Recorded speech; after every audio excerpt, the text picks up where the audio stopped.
Welcome, friends, citizens of the Do Hard Things Nation, to another episode of the Do Hard Things podcast, where we have great discussions with engaging guests on a variety of high-performance topics.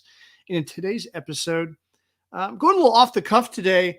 I wanted to share with you a little bit about my life, and I want to really talk about our greatest human desire, which is to feel loved and appreciated.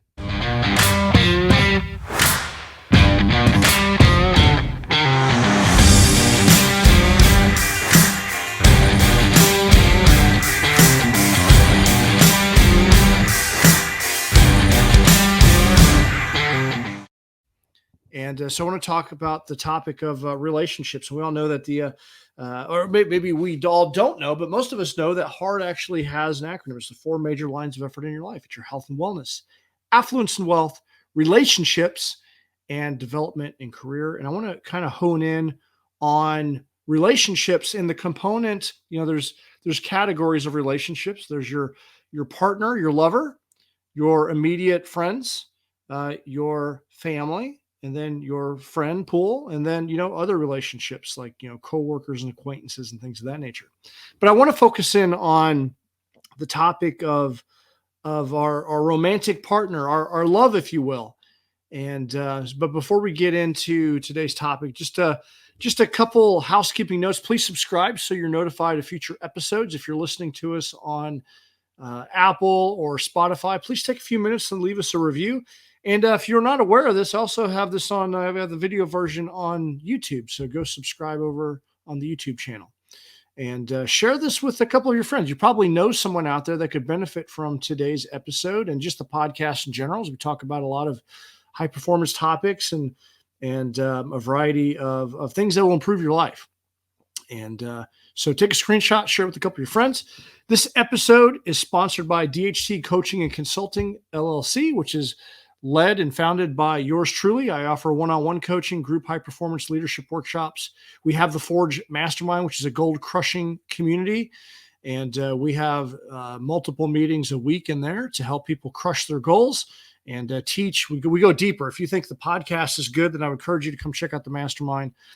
You can join for 30 days and a money-back guarantee but you can reach out to me directly on that. We also have special events. We have our first run up at Cooper's Lane. We even have a virtual option. It's the 5K and 9.11 mile run. There's a ruck option as well. It's to kick off Patriot Day weekend. It's the Do Hard Things inaugural 5K and 9.11 mile run to commemorate and kick off Patriots Day weekend. And we're going to be having other challenges and things that are happening. So you're going to want to check those things out and keep in touch. And if you like these awesome shirts, like you're wearing this great polo, have an awesome hat, variety of motivational, inspirational t-shirts, you can go check out the apparel and go grab yourself something that says Do Hard Things. Show the world that you do hard things. Like I said, I'm kind of flying off the cuff today. I wanted to touch on this topic of love.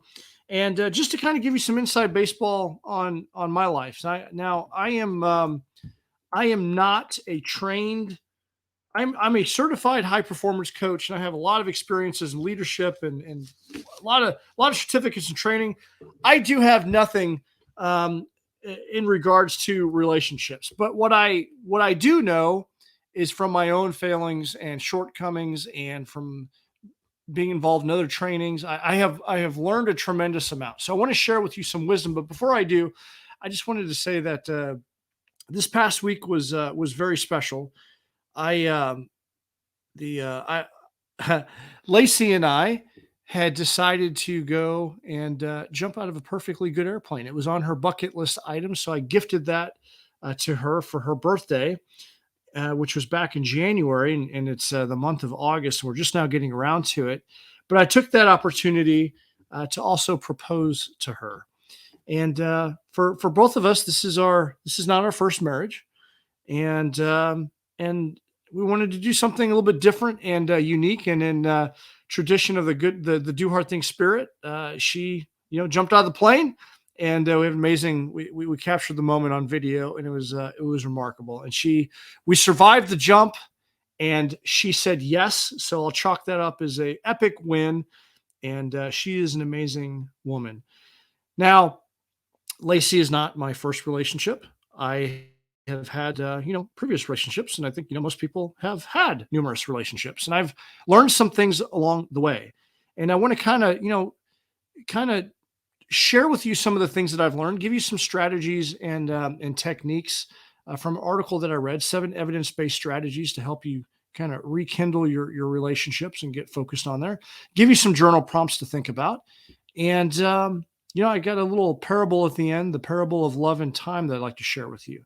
So, um, but first and foremost, the greatest human desire is to feel loved and appreciated, and I I have learned from my past relationships. I guess I'd like to say this, like, there's a lot of things that I didn't know about relationships growing up. I came from a broken home. I didn't see what a functional, loving relationship looked like. And I think, there are studies that have show that if you are in a loving home, you basically demonstrated what a loving relationship looks like, and the propensity of falling into one of those is much higher. Well, I had to, I did not have that, and I had to learn some things along the way, the hard way, and ultimately, I have been divorced, and I've learned some things the hard way, and I can't go back in time to repair anything there. But I took that as an opportunity, before I set out in this new relationship. Like, okay, what have I learned from my previous mistakes, and what can I do going forward so I don't make the same mistakes? I Lacey is the love of my life. I could not have found a more perfect woman to fit me as a person. She absolutely is just wonderful. She completes me in every way. And I did have some concerns at some point, like, well, I don't want to make the same mistakes. Our relationship is the most important thing. It's one of the most important things in our life that I think men, and we were designed to be with someone. And I know there's a lot of people out there that are struggling in their relationships. They've had past relationships that they've had challenges with. Maybe they're in a position, maybe they've divorced, or maybe they're not in a relationship and they've given up on dating altogether. I know some people that are in that camp. And what I just want to offer you is that, relationships are difficult. They're not easy, and we need to be intentional, and we need to be deliberate in our relationships. And I hope that some of the things we talk about today will help you, if you're in a relationship, to make it better. If you're not in a relationship, maybe encourage you to get back into the dating realm. And yeah, that's ultimately, I guess, the point today. So, um, I guess first and foremost, we need to kind of know where we're at. So remember, the greatest human desire is to feel loved and appreciated. So here's a check-in question for you. Rate yourself 1 to 10, 1 being low, 10 being highest, with this statement: I feel a consistently deep, trusting, appreciative, soulful, loving connection with my significant other. I am patient, respectful, and attentive to my partner's needs. Just rate yourself 1 to 10. How do you score? How do you score there? I feel a consistently deep, trusting, appreciative, soulful, loving connection with my significant other. I am patient, respectful, and attentive to my partner's needs. So wherever you scored yourself, just take a look at that. Like, why did you score yourself there? If you're single, then I'll read this statement to you. I live each day through my heart and demonstrate compassion and love for others. I truly believe that you make yourself you make yourself attractive by how you live your life and how you show up on a day-to-day basis. So are you living each day through your heart and demonstrating compassion and love for others? Because I truly feel that the law of attraction, if you put it out there, the universe will give back to you. So rate yourself 1 to 10. Do you live each day through your heart and demonstrate compassion and love for others? 1 to 10. So why did you score yourself there? And what could you do to improve that by 1 or 2 points? What could you do? And hopefully some of the things we talk about today will help you do that. Now, the rule for 1 to 10 is that 10, you want to think 10 is like the all-time best. It's like your wedding day. That's like, it's very difficult. 10 is difficult to achieve and maintain. If you're at an 8, that's a solid high number. So think of 10 as like the best, most awesome, epic days of your life, one being the absolute worst. If you're at a 7, this is what I always tell people. If you're at a 7, rate yourself 7, 1 through 7, 1, 7.1, 7.2, 7.3, so on and so forth, up to 7.9. Because I want to know, are you a high 7, almost at an 8, or are you a low 7 down at a 6? And how could you bump up? Because, you know, going from a 6 to an 8 is infinitely better, right? It's huge. What are the challenges that you're facing in your relationship right now? So these are journal prompts. These are things to consider. What are the challenges that you're facing in this area of your life? And how would you like what would you like your ideal daily reality to be in this area in your life? And the way I say that, because oftentimes we go into a relationship and there's that honeymoon phase, the first year, 18 months or so, absolute head over heels infatuation, but then that wears off. And our where our reality was in the beginning of the relationship isn't where we're at now. But how would you like it to be now? What's one new action or habit that you could try that would improve this area of your life? And what's one thing you could stop thinking about, worrying about, focusing on, or stop doing to improve this area of your life? All right, so I want you to think about those journal prompts. And you may have to hit pause. You may want to go back and maybe get a pen and paper and just kind of journal those things out. But I really want you to think about that. What are the challenges you're facing? How would you like your ideal reality to be? What's one new action or habit you could try that would improve? And then what could you stop thinking about, worrying about, maybe stop doing to focus on this area of your life? And I read a great article called The 7 Evidence Based Strategies to Improve Communication in Your Relationships. And this is on psychcentral.com. And it was written by Jacqueline Johnson, who is a doctorate. She's a psychologist. And I like this. So I'm going to kind of read some of them. I'm not going to read the whole article. I'm just going to read some bullet points and maybe add my take and spin to it, give you some considerations. But basically, it's, every couple argues to a certain degree.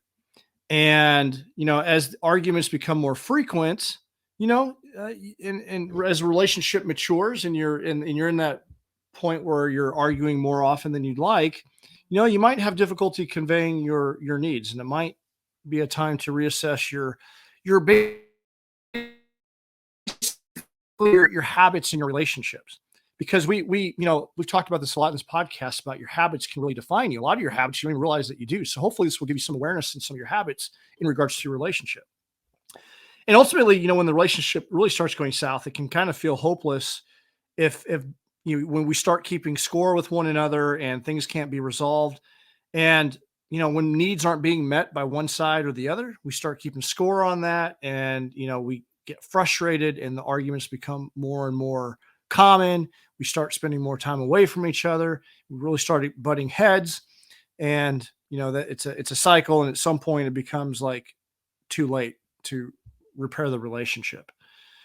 And so some of the things that we want to talk about and think about, basically the first point is to identify your emotional triggers. Everyone's got that do not push button in an argument, and there's one topic or there's one thing that in your partner, when you bring it up, it's going to launch them into like a frenzy.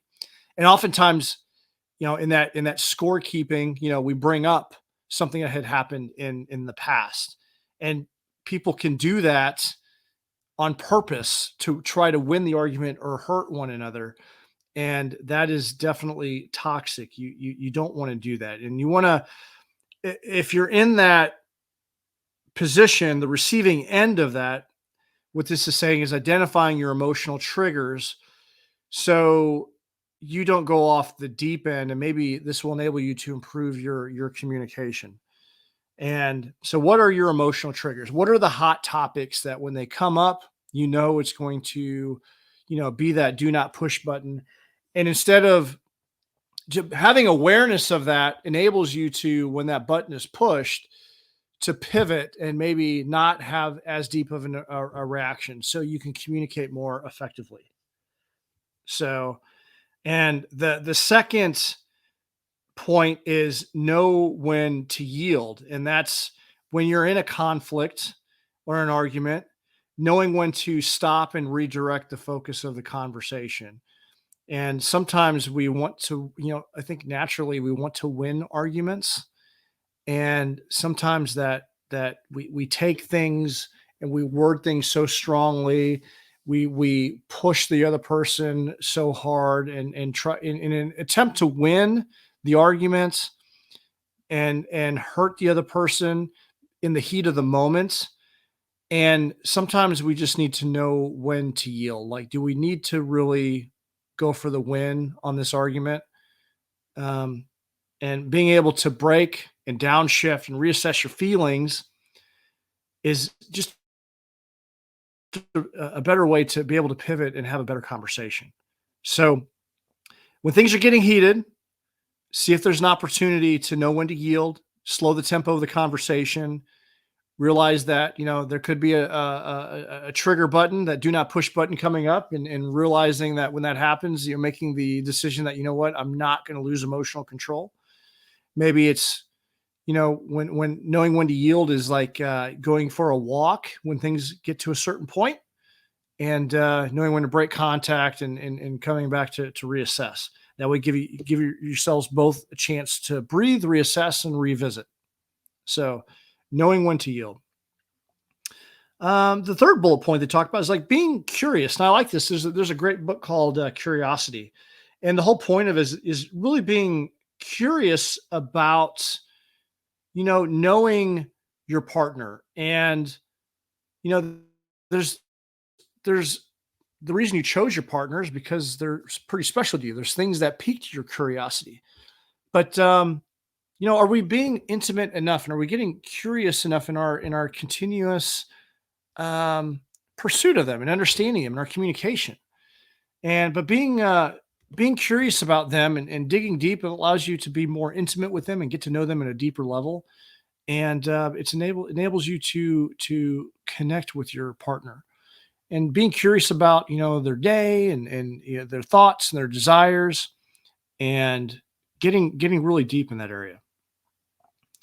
Another point they brought up, number four, is becoming an expert in empathy, and basically putting yourself in someone else's shoes.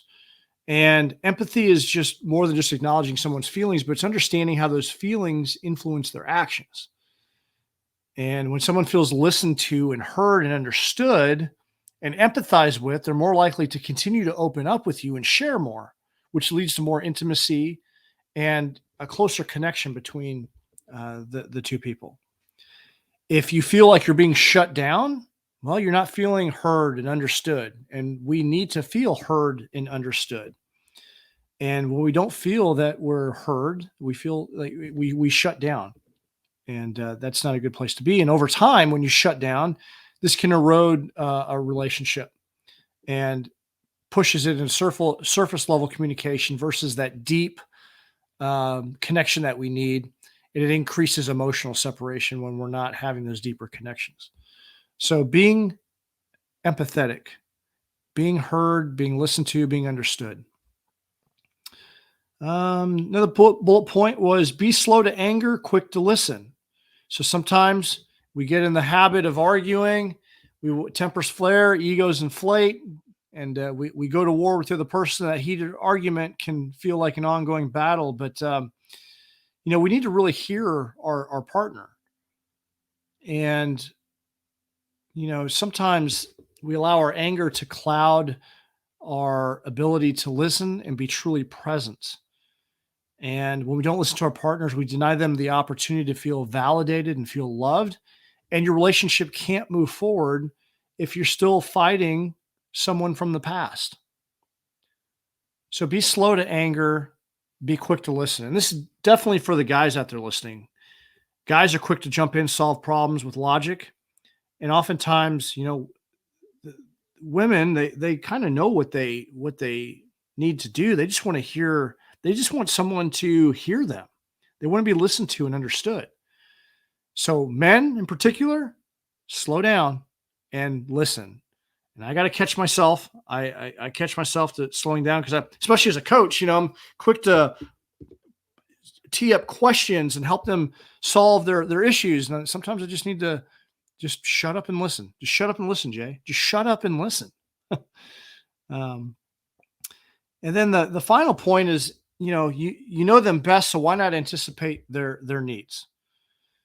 And doing the work is hard, but it's in the hardship of this, you can frame a positive um, atmosphere and environments of moving forward in the relationship, and challenging yourself by anticipating what your partner needs ahead of time, and being there for them, and shutting up and listening. These are all hard to do when you've developed the bad habits of doing these things. But when we can anticipate their needs, understand their desires, and what they need, enable them to feel felt, understood, heard, to feel validated. That empathy bit, that is incredibly important. And people often jump to the immediate problem solving, and they skip the empathy because they're trying to fix it.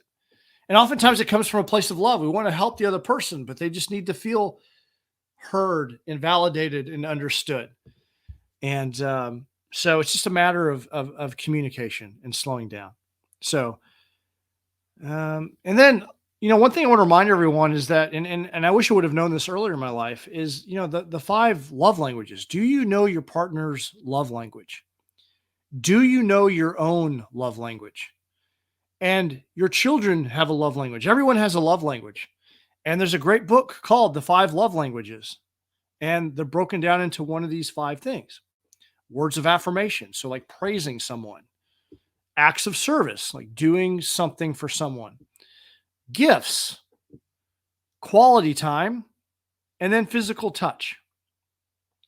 If you just Google the five love languages quiz, you can go to fivelovelanguages.com and go to their quizzes. You can take the quiz and it'll tell you, what your love language is. You're probably going to have one prominent one. You might have a secondary one where you feel loved, but there's going to be one, primary, and maybe a secondary. How intentional have you been in your love languages? Now, I thought for the longest time that my love language is physical touch, but I think that as I have retaken the test, I'm split between quality time and words of affirmation. I think quality time is my primary, words of affirmation is my secondary. And if you don't know what your partner's love language is, if you're physical touch and you think that your partner is physical touch and you're touching them all the time and giving them massages and neck rubs and things like that because you love that, but they are an acts of service, they just want you to, do something for them, like a task or a chore to demonstrate your love.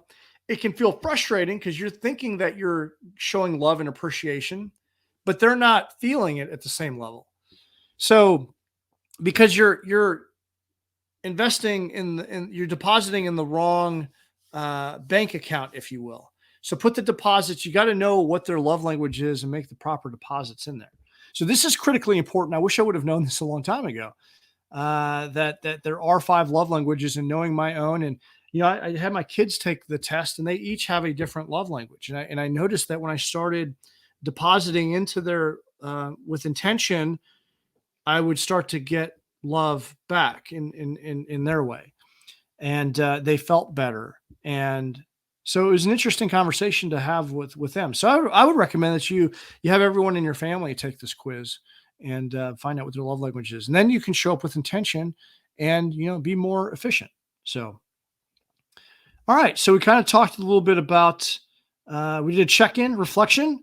We kind of overviewed these seven areas that you can improve your communication, 7 evidence-based strategies to improve communication and relationship. And then we kind of did a quick recap on the 5 love languages. Now, what I want to finish up with is reading this parable. And this is the parable of love and time. Once upon a time, there was a secluded island where all the feelings lived: happiness, sadness, anger, trust, and all the rest of the feelings. and all the other accompanying feelings, including love and time. And as long as they lived, everyone in the world was able to have them. But one day it was announced that the island was going to sink. So they all had to vacate the island as soon as possible or die. And with their deaths, everyone in the world would lose them forever. All the feelings, and uh, quickly began to prepare their boats to leave as soon as possible. Love was the only one who decided to stay until the island would start to sink. But when the moment came and love wanted to leave, it found itself without a boat. It's like the Titanic all over again, right? Someone else must have taken it. Love started to worry, and then suddenly it saw wealth. And as wealth was passing by in its most beautiful, lavish boat, love said, "Wealth, can you take me with you?" And wealth answered, "No. No, I can't. There's a lot of gold and silver in my boat, and sadly, there's no place for you here." Love saw vanity, who was also passing by. And, "Vanity, please help me," pleaded love. "I can't help you, love. You're all wet. You'd damage my boat if I took you in," vanity answered.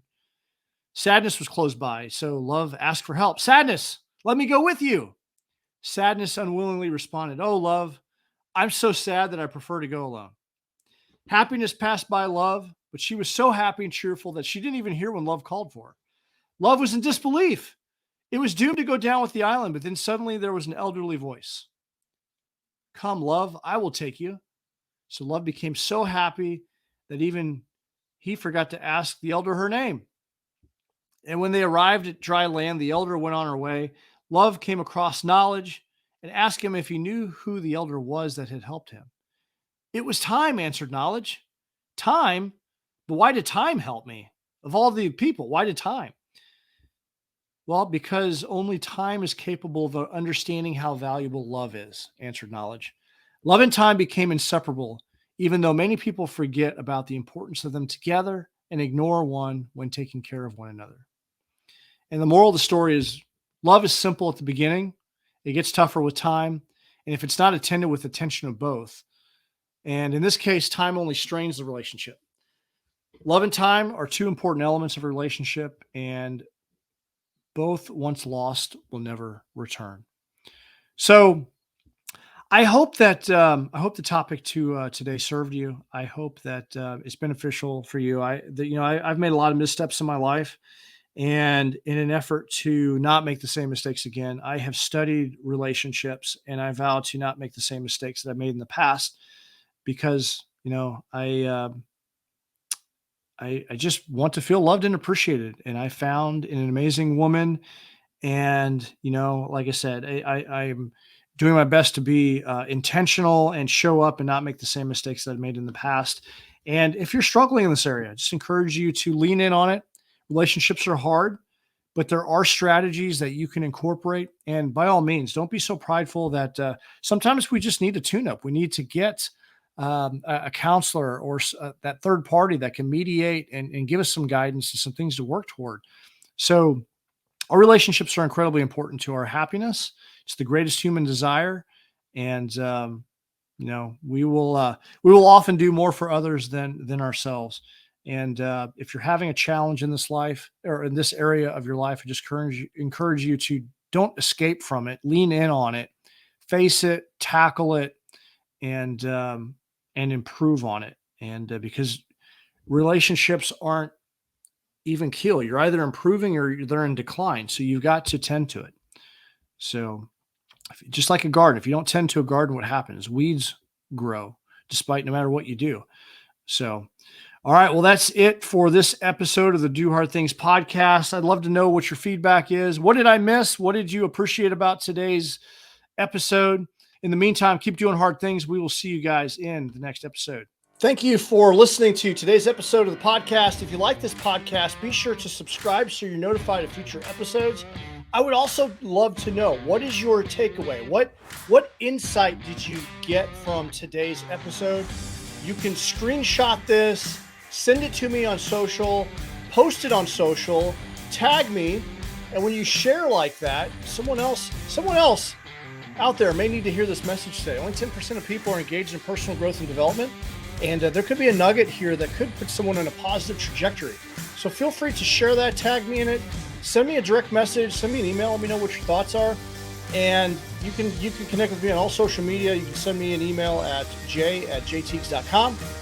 Take a moment, leave a review on iTunes. No matter if you're listening to Spotify or any other platform, like iTunes, I guess is the gold standard for reviews, and it really goes a long way for the algorithm for people searching for personal growth and development, and it helps us go a long way. It means a lot to me that you took a couple minutes to do them. I read through all of them, and it just feels good knowing that that this show is impactful. So if you gain any value, you just ask that you do that.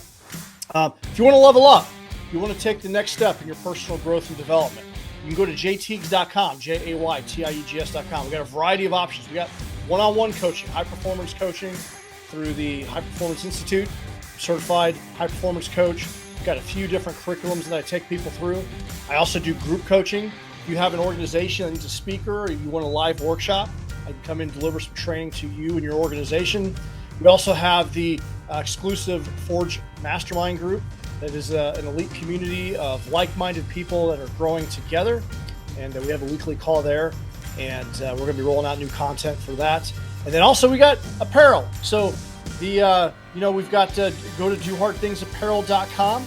Get you a Do Hard Things shirt. Show the world that you do hard things. We got hoodies over there. We got hats. We got stickers. We got patches. A variety of different things, and we got a variety of different models coming out. So you can show the world that you do hard things, and you can go over there and support us that way. That'd be great. So in the meantime, thank you so much for listening. Keep doing hard things. We'll see you guys